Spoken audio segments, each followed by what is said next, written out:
আমন্ত্রণ রাতের বাংলাদেশের শুরুতেই জানাবো শিরোনাম।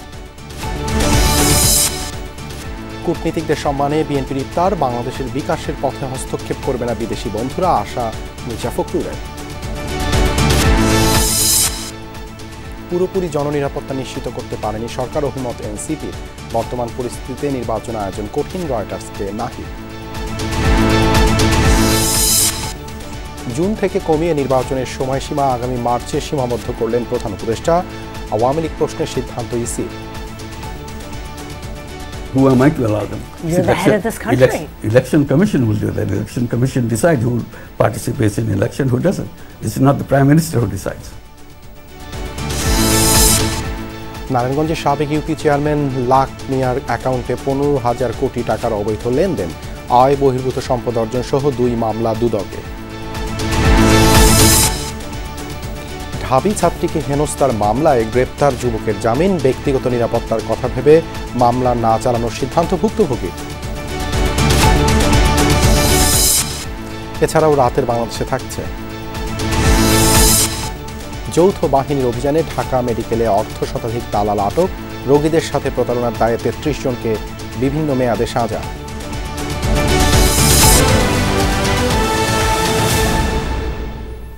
এতক্ষণ শিরোনাম দেখছেন, আপনাদের সঙ্গে আছি আমি দেবাশিস রঞ্জন সরকার।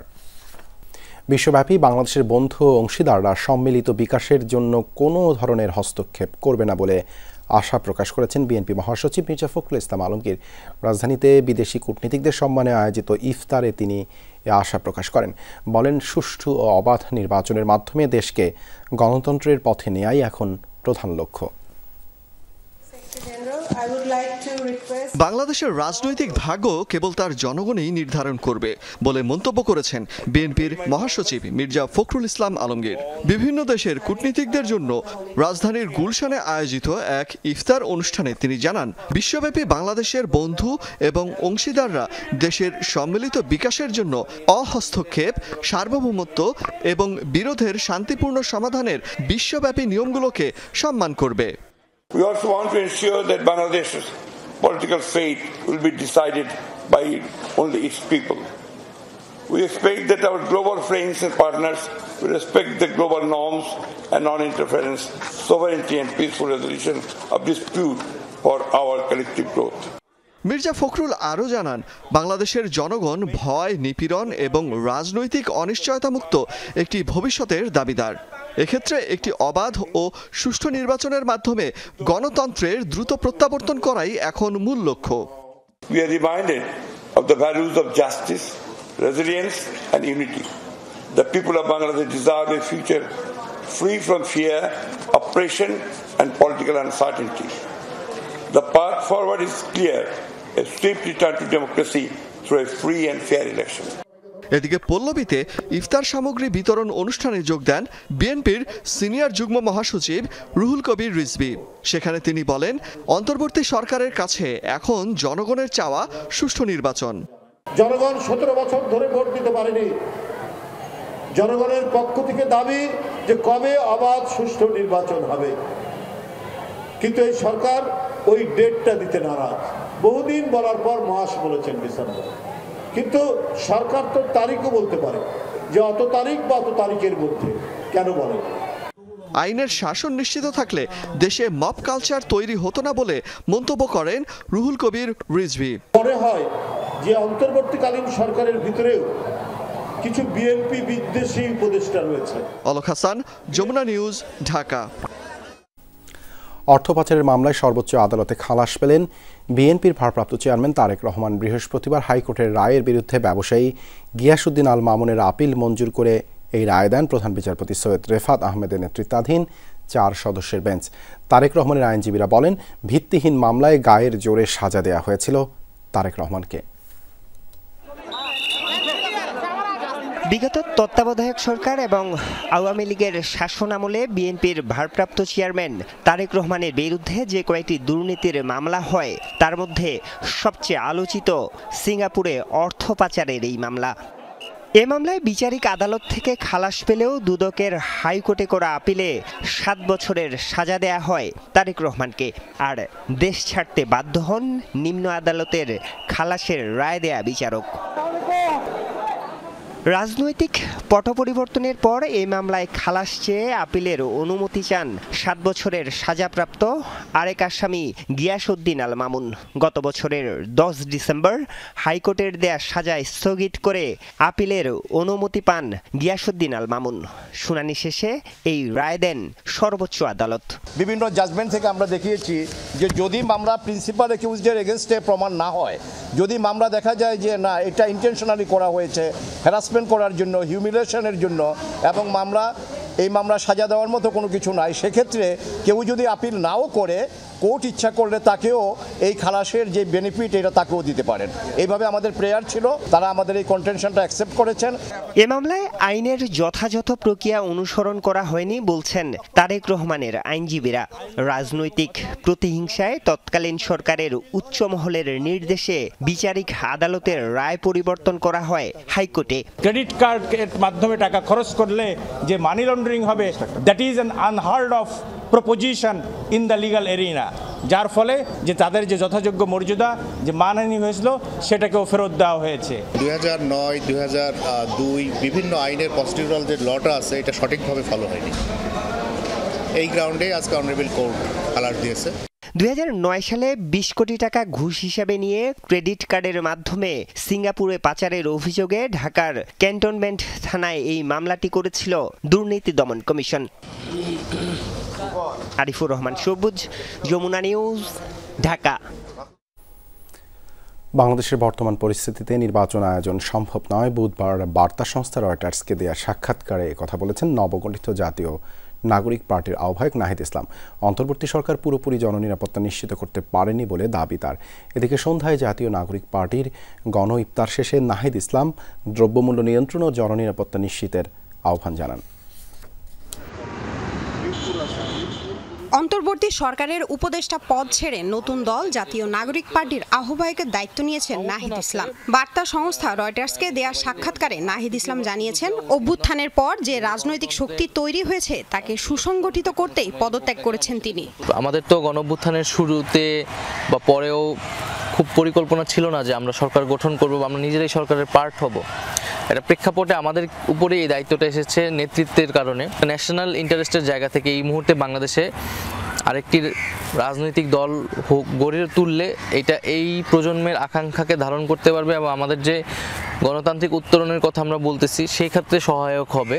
বাংলাদেশের বর্তমান আইন শৃঙ্খলা পরিস্থিতিতে জাতীয় নির্বাচন আয়োজন সম্ভব নয় বলেও জানান নাহিদ ইসলাম। ল অ্যান্ড অর্ডারটা স্বাভাবিক হওয়া, আমাদের যে পুলিশিং সিস্টেমটা সেটা একটা স্বল্পমেয়াদী সংস্কারের মধ্যে দিয়ে গিয়ে সক্রিয় হওয়া, সেটার কিছুটা উন্নতি ঘটেছে, কিন্তু আমাদের প্রত্যাশিত জায়গায় বা জননিরাপত্তার জায়গাটা এখনও নিশ্চিত করা যায়নি। এই এখন যে ল অ্যান্ড অর্ডার সিস্টেম বা পুলিশিং ব্যবস্থা, ঠিক এই অবস্থায় কিন্তু আসলে একটা জাতীয় নির্বাচন সম্ভব নয় বাংলাদেশে, আমি মনে করি।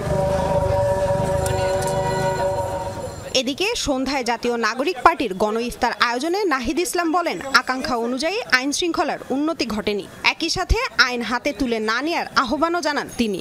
আমাদের সমাজে এখন আমরা নানা রকম অস্থিরতা দেখতে পাচ্ছি, আইন শৃঙ্খলার পরিস্থিতিরও উন্নয়ন ঘটেনি আমাদের আকাঙ্ক্ষা অনুযায়ী। তো আমাদের আহ্বান থাকবে এবং আমাদের প্রত্যাশা থাকবে আমরা সকলেই সহযোগিতা করব এবং পুলিশকে অবশ্যই সক্রিয় হতে হবে, পুলিশের কাজটা পুলিশকেই করতে দিতে হবে, আমরা নিজেরা কেউ আইন হাতে তুলে নেব না।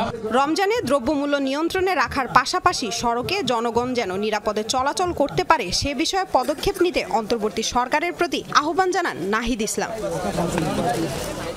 লামিয়া তিথি, যমুনা নিউজ, ঢাকা।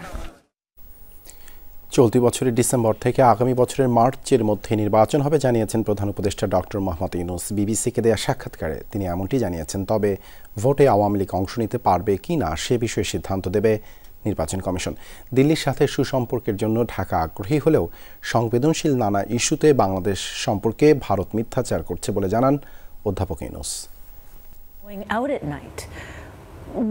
অন্তর্বর্তী সরকারের প্রধান উপদেষ্টা ডক্টর মোহাম্মদ ইউনূসের সাথে সাক্ষাৎকারটি বৃহস্পতিবার প্রচার করে আন্তর্জাতিক গণমাধ্যম বিবিসি। নির্বাচন, আইন শৃঙ্খলা পরিস্থিতি, ভারতের সাথে সম্পর্ক সহ নানা ইস্যুতে কথা বলেন প্রধান উপদেষ্টা। We are not an ideal country, an ideal city that suddenly we make. It's a continuum of the country that we inherited, country that was running for many, many years. So it takes time to install that fear and install that discipline to make things happen. We take the collapsed country into order, into some discipline, some kind of policy, some kind of hope. This is what you're trying to do. এ সময় নির্বাচন নিয়ে প্রশ্ন করা হয় প্রধান উপদেষ্টাকে। Doctor Mohammad Yunus স্পষ্টভাবে জানিয়ে দেন ডিসেম্বরকে কেন্দ্র করেই নির্বাচন হবে। I made it very clear that if reforms can be done as quickly as we wish, December will be a time that we will hold election. এ সময় আওয়ামী লীগের ভোটে অংশগ্রহণ প্রসঙ্গে জানতে চাইলে প্রধান উপদেষ্টা বলেন বিষয়টি সম্পূর্ণভাবে নির্ভর করছে নির্বাচন কমিশনের উপর। They have to decide whether they want to do it. I cannot decide for them. Will you allow them to participate? Who am I to allow them? You're the head of this country. Election Commission will do that. Election Commission decides who participates in election, who doesn't. It's not the Prime Minister who decides. Delhi ইস্যুতে doctor Yunus বলেন ভারতের সাথে সম্পর্ক উন্নয়নে বাংলাদেশ আগ্রহী, তবে সংবেদনশীল নানা ইস্যুতে বাংলাদেশ সম্পর্কে মিথ্যাচার করে চলেছে Bharat. Yunus is a terrorist who's taken over the country. Those kind of things happen every day. That is not part of our relationship between India and Bangladesh. This is just destruction. We are distracted, the whole world is distracted from that. So that's what makes it uncomfortable. That doesn't mean our relationship with India has any impact on that. It's an excellent relationship, we continue to do it. They are a good business partner with us. সাক্ষাৎকারে মার্কিন ত্রাণ সহায়তা বন্ধ, মূল্যস্ফীতির মতো বিভিন্ন ইস্যুতে কথা বলেন প্রধান উপদেষ্টা। মীর মুশফিক হাসান, যমুনা নিউজ। এনআইডি সেবা ইসির অধীনে রাখতে আগামী বুধবারের মধ্যে দৃশ্যমান পদক্ষেপ গ্রহণের আহ্বান জানিয়েছে নির্বাচন কর্মকর্তারা। অন্যথায় আগামী বৃহস্পতিবার থেকে কঠোর কর্মসূচি দেওয়ার হুঁশিয়ারি দিয়েছে Bangladesh election commission officers association. এ বিষয়ে সিইসি বলেন সরকার এমন কোনো সিদ্ধান্ত নেবে না যাতে আসন্ন নির্বাচন বাধাগ্রস্ত হয়। দুপুরে নির্বাচন কমিশনের কর্মকর্তা কর্মচারীরা সিইসি কক্ষের সামনে অবস্থান কর্মসূচি পালন করেন। পরে তাদের আশ্বস্ত করেন CEC AMM Nasir Uddin.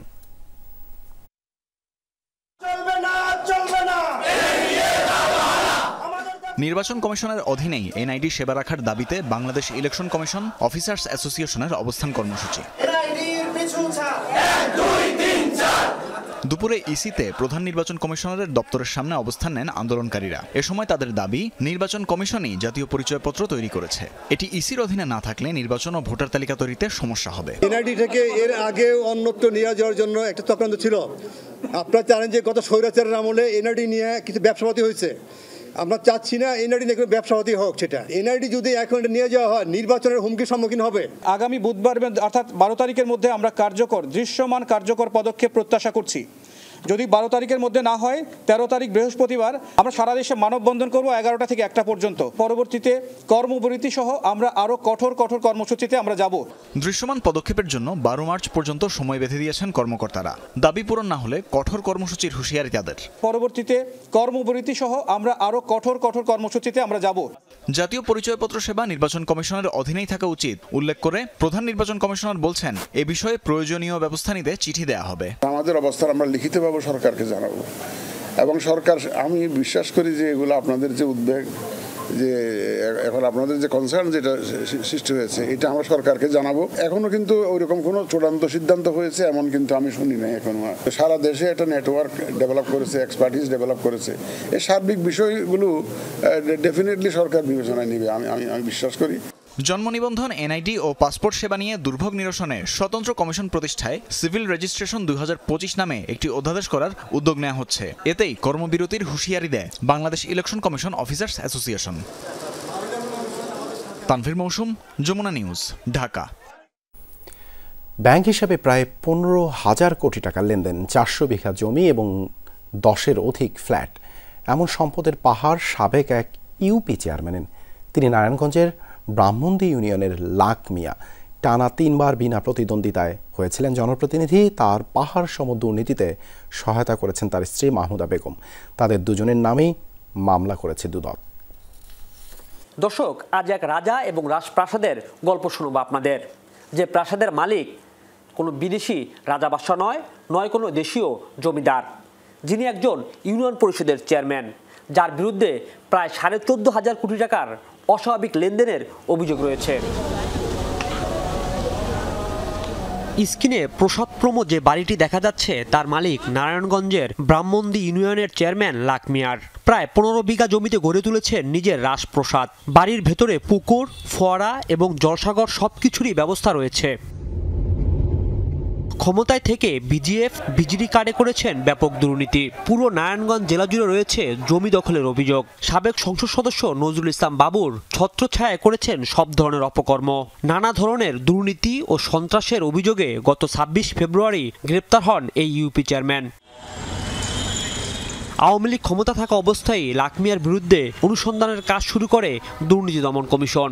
Union chairman থাকা অবস্থায় এই লাক মিয়ার 49টি ব্যাংক হিসাবের মাধ্যমে 7,189 কোটি টাকা জমা ও 7,188 কোটি টাকা উত্তোলনের হিসাব খুঁজে পেয়েছে দুদক। আর স্ত্রী মাহমুদার 14টি ব্যাংক হিসাবে লেনদেন হয়েছে 461 কোটি টাকা। জ্ঞাত আয়ের উৎসের সাথে অসঙ্গতিপূর্ণ 55 কোটি 23 লক্ষ টাকারও বেশি মূল্যের সম্পদ অর্জন ও দখলে রাখা এবং তার নামেও 49টি ব্যাংক হিসাবে 14,376 কোটি টাকারও বেশি অস্বাভাবিক লেনদেনের মাধ্যমে অপরাধলব্ধ অবৈধ অর্থ জ্ঞাত সারে হস্তান্তর, স্থানান্তর, রূপান্তরের অপরাধে একটি মামলা রুজু হয়েছে।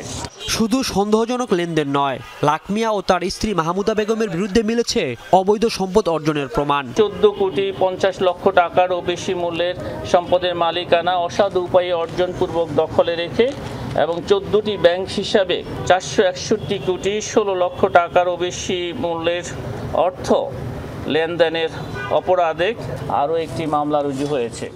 দেশে আরও এমন লাক মিয়ার খোঁজে অনুসন্ধানে নেমেছে দুর্নীতি দমন কমিশন। ক্ষমতার অপব্যবহার পূর্বক ঘুষ ও দুর্নীতির মাধ্যমে। রাজীব আহমেদ, যমুনা নিউজ, ঢাকা।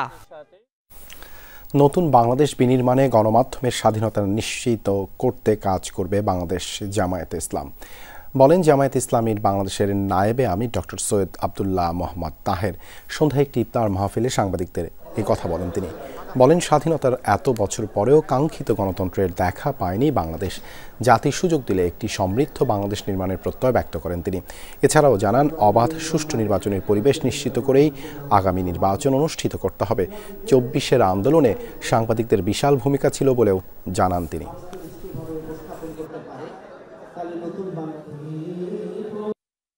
জামায়াতে ইসলামী বাংলাদেশে একটি ওয়েলফেয়ার স্টেট করতে চায়, কল্যাণ ধর্মী একটি রাষ্ট্র করতে চায় এবং একটা হারমোনিয়াস সোসাইটি গড়ে তুলতে চায়, একটা education learning based environment culture তৈরি করতে চায়। আমরা যদি সেই সুযোগ পাই, জাতি যদি আমাদেরকে সেই সুযোগ দেয়, তাহলে আমরা একটি সমৃদ্ধ নতুন বাংলাদেশ গড়তে সক্ষম হব ইনশাআল্লাহ। ঢাকা বিশ্ববিদ্যালয় ক্যাম্পাসে ছাত্রীকে হেনস্থার অভিযোগে গ্রেপ্তার বিশ্ববিদ্যালয়ের কর্মচারী মোস্তফা আসিফ অর্ণব জামিন পেয়েছেন। এ সময় হেনস্থার শিকার মামলার বাদী তাহমিনা আক্তার তাহিনের পক্ষে কোনো আইনজীবী আদালতে ছিলেন না। তাহিন জানিয়েছেন তিনি ধর্ষণ, হত্যাসহ নানা রকম হুমকি পাচ্ছেন। এমন নিরাপত্তাহীন অবস্থায় মামলা না চালানোর সিদ্ধান্ত নিয়েছেন তিনি।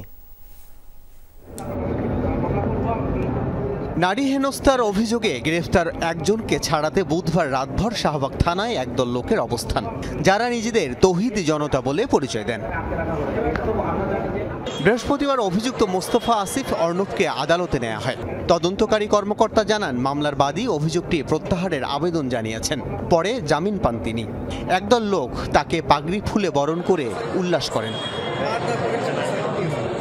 যেহেতু অভিযোগকারী মামলাটা চালাতে ইচ্ছুক না, কোর্ট আমাদেরকে সন্তুষ্ট হয়ে জামিনটা দিয়েছেন। হেনস্থার শিকার ঢাবি শিক্ষার্থী তাহমিনা আক্তার তাহিন এই বিষয়ে যমুনা টেলিভিশনকে জানান, তাকে অনলাইনে নানাভাবে হুমকি দেয়া হচ্ছে। বিশ্ববিদ্যালয় কর্তৃপক্ষ পাশে থাকা সত্ত্বেও ভয় পাচ্ছেন তিনি, আছেন নিরাপত্তাহীনতায়। আমাকে প্রচুর পরিমাণে হেট কমেন্ট করা হয়েছে, আমাকে রেপের থ্রেট দেওয়া হয়েছে, আর সেই সাথে আমার ফ্যামিলি কেউ যাতা বলে আমার সেফটি নিয়ে কনসার্ন। আমাকে কি আমার রাষ্ট্র আদৌ সেফটি দিতে পারবে? আপনি হয়তো আজকে দেখেছেন যে অভিযুক্তকারীকে ফুলের মালা গলায় দিয়ে তাকে বরণ করা হচ্ছে, কিন্তু আমি বের হলে হয়তো আমার মুখ ঢেকে বের হতে হবে, কারণ আমি ওই সেফ ফিল করতেছি না যে আমি সুন্দর মতো নর্মাল পোশাকে যেভাবে আমি এতদিন বের হতাম ওভাবে আমি বের হতে পারবো। এটা এতটুকু আমি সেফ ফিল করি না। সো আমি মামলাটা আসলে কিসের ভিত্তিতে চালিয়ে নেব? এ নিয়ে ঢাকা বিশ্ববিদ্যালয় প্রক্টর টেলিফোনে জানান পুরো ঘটনাটি তদন্ত করা হচ্ছে। আইন শৃঙ্খলা বাহিনীকে বলে নারী শিক্ষার্থীর নিরাপত্তা নিশ্চিত করা হবে। আমরা যেটা করছি, আমরা ওর যে এলাকায় থাকি ওই থানার সাথে কথা বলছি, তাকে বলছি যে এ ব্যাপারে একটু খোঁজ নিতে, এবং আমার জানা মতে ওই ক্রিমিনালও একটা মুসলেখা দেওয়ার কথা যে তার কোনো ক্ষতি হলে যেন সে দায়ী থাকবে আর কি। তো আমি এটা একটু খতিয়ে দেখছি।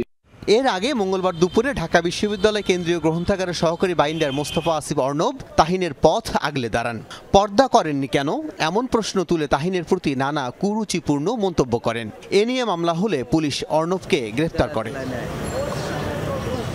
আল আমিন হক অহন, Jamuna news, Dhaka.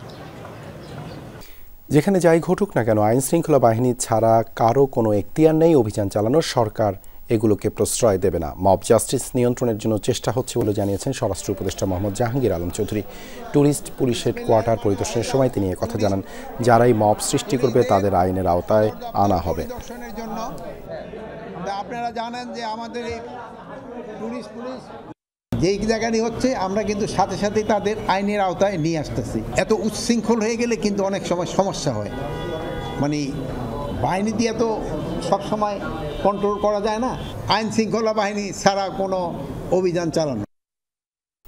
Dhaka medical college হাসপাতালে রোগীদের সঙ্গে প্রতারণা ও হয়রানির ঘটনায় শতাধিক দালালকে আটক করেছে যৌথ বাহিনী। বৃহস্পতিবার সকালে সেনাবাহিনী ও এনএসআই এর যৌথ দল হাসপাতাল প্রাঙ্গণে অভিযান চালিয়ে সন্দেহভাজন এসব ব্যক্তিকে আটক করে। এ সময় নাম পরিচয় যাচাই বাছাই করে 33 জনকে বিভিন্ন মেয়াদে সাজা ও জরিমানা করেন নির্বাহী ম্যাজিস্ট্রেট। এদের মধ্যে 19 জন পুরুষ, 14 জন নারী। অসুস্থ বাবাকে চিকিৎসা দিতে ঢাকা মেডিকেল এসে দালালের খপ্পরে পড়েন এই যুবক। পিছন দাইছে আমি বলতে যে আপনার কাগজগুলো দেন। আমি কাগজ দিয়েছি, কাগজ দেখে রিপোর্টে আপনার টাকা লাগবে হইলো 2800 টাকা। ঠিক এই সময় ঢাকা মেডিকেলে শুরু হয় যৌথ বাহিনীর দালাল বিরোধী অভিযান। হাতে নাতে ধরা পড়ে রাসেল নামের ওই দালাল। এ সময় রাসেলের কাছ থেকে উদ্ধার করা হয় ওই যুবকের কাছ থেকে হাতিয়ে নেওয়া 2000 টাকা। সেনাবাহিনী উদ্ধার করছে, ধরা পড়ছে দেখে আমি টাকাটা পাইছি। অনেক উপকার হয়েছে। আমার কাছে আর কোনো টাকা নেই। আমি এই টাকা রিক্সা চালানো টাকা নিয়ে আমার বাবার চিকিৎসা করতে হয়েছে। আপনি যে কাজটা করছেন সেটা অপরাধ, 3 মাসের জেল, জরিমানা আছে 1000। আরো বেশি পরিমাণে জেল আপনাকে দিতে পারি আমি। বলবে অনেক লাইন আপনি 200 টাকা হাতে গুঁজে দেন, সাথে সাথে আপনারা ঢুকিয়ে দিবেন। আপনি বলেন 150 টাকা, 200 টাকা কেন নেবেন স্যার? সবার থেকে না স্যার, দেখা যাচ্ছে স্যার সবার লাগে না। কাছেও যদি নেন আপনারা এটা নেওয়া অন্যায় কিনা? জি স্যার। জি ম্যাডাম বলছে আমাকে যে খোঁজ নিতে। আমি ম্যাডামকে বলছি যে ম্যাডাম স্যার বলছে যে শুধু অ্যাডমিটেড পেশেন্টগুলো হবে, আউটডোর পেশেন্ট হবে না। তো ম্যাডাম তখন বলছে যে আপনি মেরিনোবাতে দিতে পারেন, ওখানে আমরা বলে দিচ্ছি কম দামে করে দিব। অপরাধ তো আমার অবশ্যই আছে, অপরাধ না থাকলে তো আমাকে এই জায়গায় আনবে না। দালালের খপ্পরে পড়া এমন ঘটনা নিত্যদিনের। হাসপাতালের রোগী ও স্বজনরা দালালের যন্ত্রণায় অতিষ্ঠ। তাদের অভিযোগ ও গোয়েন্দা তথ্যের ভিত্তিতে সকালে ঢাকা মেডিকেল অভিযান চালায় যৌথ বাহিনী। এ সময় আটক করা হয় প্রায় অর্ধশত দালাল সদস্যকে। এ সময় নাম পরিচয় যাচাই বাছাই করে 33 জনকে বিভিন্ন মেয়াদে সাজা ও জরিমানা করেন নির্বাহী ম্যাজিস্ট্রেট আফরিন জাহান। অভিযান শেষে ঢাকা মেডিকেলের পরিচালক জানান, ঢাকা মেডিকেলের কিছু অসাধু লোক এসব দালাল চক্রের সাথে জড়িত। আমরা তাদের বিরুদ্ধে ইনস্ট্যান্ট শাস্তিমূলক ব্যবস্থা, মানে তাদের আমরা আজকে থেকেই স্যাক করে দিচ্ছি, যে যাদের ডেইলি বেসিস কর্মচারী যদি কেউ এটার সাথে ইনভলভ হয়, আর পার্মানেন্ট স্টাফদের তাদের অপরাধের ধরন হিসেবে আমরা শাস্তিমূলক ব্যবস্থা গ্রহণ করব। আমরাও চাই যেহেতু এটা হাসপাতালটা দালাল মুক্ত হোক, সেজন্য আমাদের পক্ষ থেকেও সমর্থন আছে। এর আগে গত বছর নভেম্বর মাসে এমন অভিযানে 21 জন দালালকে আটক করে বিভিন্ন মেয়াদে সাজা দেওয়া হয়েছিল। রাজীব আহমেদ, যমুনা নিউজ, ঢাকা। জাতীয় পর্যায়ে গৌরবোজ্জ্বল ও কৃতিত্বপূর্ণ অবদানের জন্য 9 বিশিষ্ট ব্যক্তিকে এবছর স্বাধীনতা পদক দেয়া হচ্ছে। স্বাধীনতা পদক পাচ্ছেন মুক্তিযুদ্ধের সর্বাধিনায়ক MAG ওসমানী, কবি আল মাহমুদ, পপ সম্রাট আজম খান, বুয়েট শিক্ষার্থী আবরার ফাহাদ, ব্রাকের প্রতিষ্ঠাতা ফজলে হাসান আবেদ, লেখক রাজনীতিবিদ বদরুদ্দিন উমর ও ভাস্কর নফেরা আহমেদ।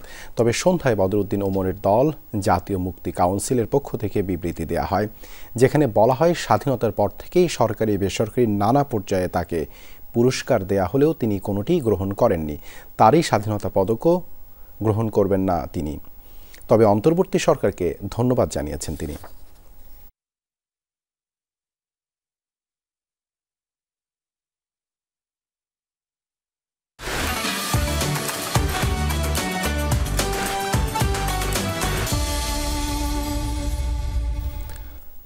বাঙালি নারীর শাড়ি পছন্দ নয় এমনটা হাতে গোনা, তাই যে কোনো অনুষ্ঠানের পাশাপাশি ঈদেও তালিকার শীর্ষে থাকে শাড়ি।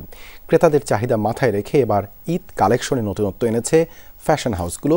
সুতি, সিল্কের মতো আরামদায়ক শাড়ি কেনার প্রতি এবার ঝুঁকছেন নারীরা। তবে কদর কমেনি কাতান, বেনারসির মতো ঐতিহ্যবাহী শাড়িরও। বাঙালি নারী আর শাড়ি যেন এক সুতোয় গাঁথা। 12 মাসের 13 পার্বণের দেশে আধুনিক পোশাকের হাতছানির মধ্যেও একচুল কমেনি শাড়ির আবেদন।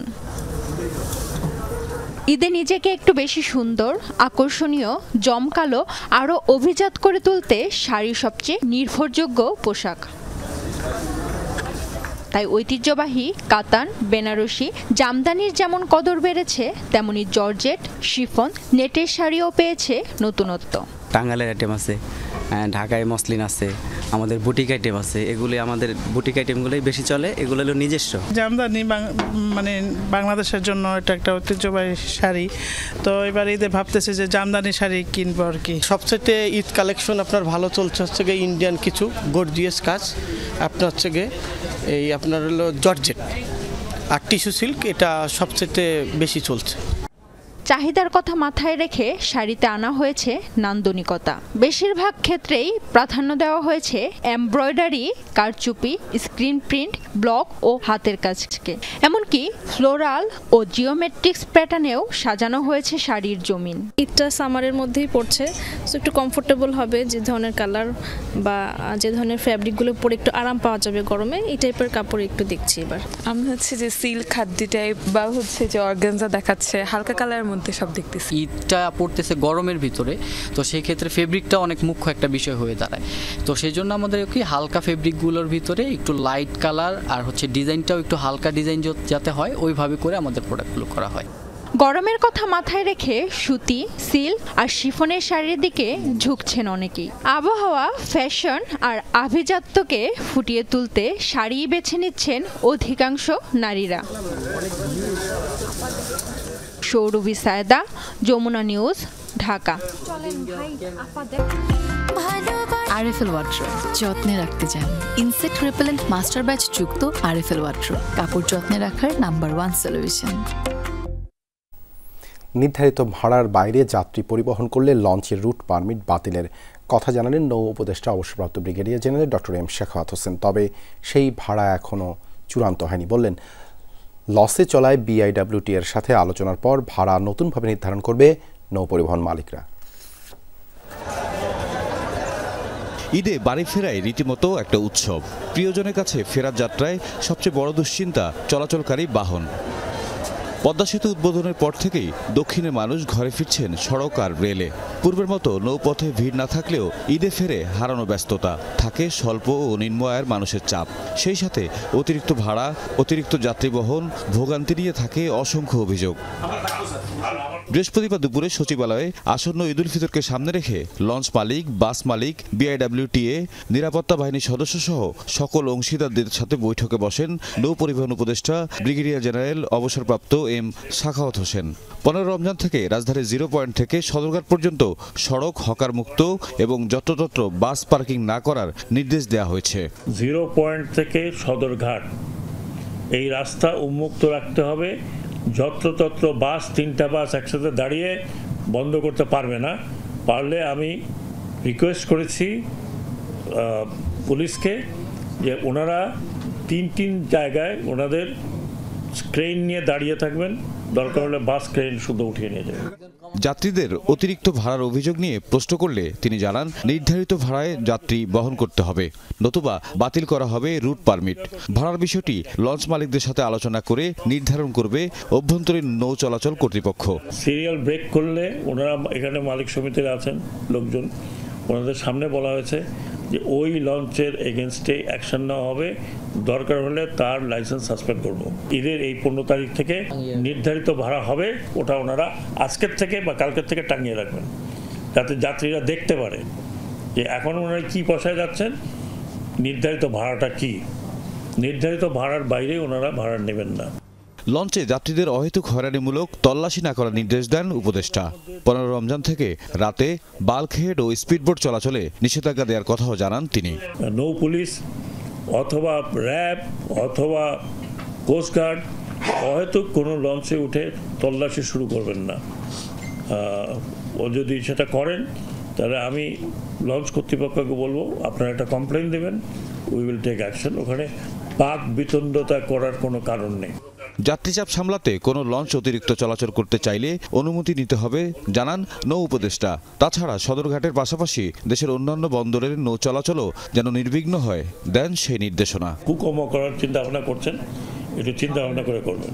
তাহিদ মিথুন, যমুনা নিউজ, ঢাকা। চাঁপাইনবাবগঞ্জে মোটর সাইকেল ছিনতাইয়ের অভিযোগে স্থানীয় জনতার হাতে আটকের ঘটনায় অভিযুক্ত এএসআইকে সাময়িক বরখাস্ত করা হয়েছে। পুলিশ জানায় অনুমতি ছাড়া এবং সাদা পোশাকে অভিযানে যাওয়ার সদর পুলিশ ফাঁড়ির এসআই ফিরোজকে সাময়িকভাবে বরখাস্ত করা হয়। ঘটনার তদন্তে গঠন করা হয়েছে 3 সদস্যের কমিটি। এর আগে বুধবার রাতে ডাইং এলাকায় মোটরসাইকেল ছিনতাইয়ের অভিযোগে ফিরোজকে আটক রাখে স্থানীয়রা। খবর পেয়ে তাকে উদ্ধার করে থানায় আনে পুলিশ। তবে এসআই ফিরোজের মতে 3 জন সোর্স সহ মাদক উদ্ধারের অভিযানে যান তিনি। পুলিশের খবর পেয়ে মোটরসাইকেল ফেলে পালিয়ে যায় মাদক কারবারিরা। সেই মোটরসাইকেল নিয়ে ফেরার পথেই ক্ষুব্ধ জনতার রোষানলে পড়েন তিনি। চ্যাম্পিয়ন্স ট্রফির খবর। দুবাইয়ে ফাইনালে মহারণে মুখোমুখি হবে নিউজিল্যান্ড ও ভারত। আগামী রোববার জমজমাট এই লড়াই শুরু বিকেল 3টায়। প্রথম সেমিফাইনালে অস্ট্রেলিয়াকে হারিয়ে ফাইনাল নিশ্চিত করে ম্যান ইন ব্লুরা। অপরদিকে দ্বিতীয় সেমিতে সাউথ আফ্রিকাকে হারিয়ে আরও একটি ফাইনালের টিকিট কাটে ব্ল্যাক ক্যাপরা।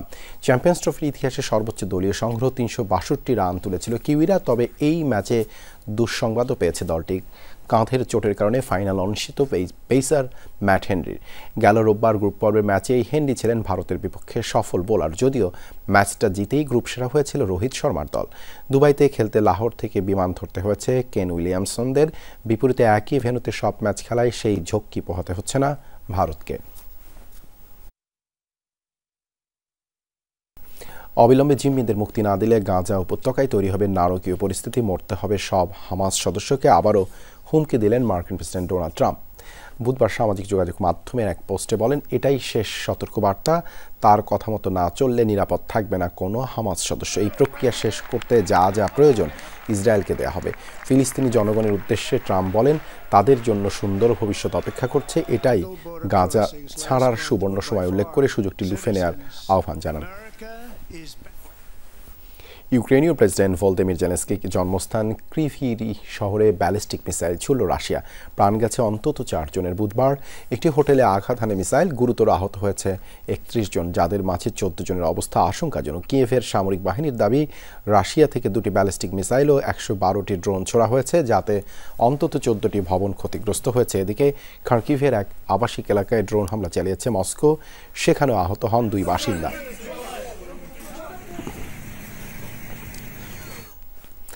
লন্ডন সফরে বিক্ষোভের মুখে পড়লেন ভারতীয় পররাষ্ট্রমন্ত্রী এস জয়শঙ্কর। চ্যাথাম হাউসে এক আলোচনা সভা শেষে গাড়িতে ওঠার সময় তার উপর হামলার চেষ্টা চালায় খালিস্তানপন্থীরা, জানিয়েছে ভারতের সংবাদ সংস্থা ANI। জানা যায়, স্থানীয় সময় রাতে লন্ডনের চ্যাথাম হাউসে একটি আলোচনা সভায় যোগ দেন ভারতীয় পররাষ্ট্রমন্ত্রী। আগে থেকেই ভবনের সামনে পতাকা নিয়ে জড়ো হন খালিস্তানপন্থীরা। জয়শঙ্করকে দেখে ভারত বিরোধী স্লোগান দেয় তারা। গাড়িতে ওঠার সময় বিক্ষোভকারীদের একজন হঠাৎ তার গাড়ির সামনে ছুটে যায়। পরে কনভয়ের সামনেই ভারতীয় পতাকা ছেঁড়া হয়। এ সময় আরও কয়েকজন গাড়ির গতিরোধের চেষ্টা করে। নিরাপত্তা কর্মীরা তাদের সরিয়ে দেয়। এর আগেও স্কটল্যান্ডে খালিস্তানপন্থীদের হামলার মুখে পড়েন ব্রিটেনে নিযুক্ত ভারতীয় হাইকমিশনার বিক্রম দুরাইস্বামী।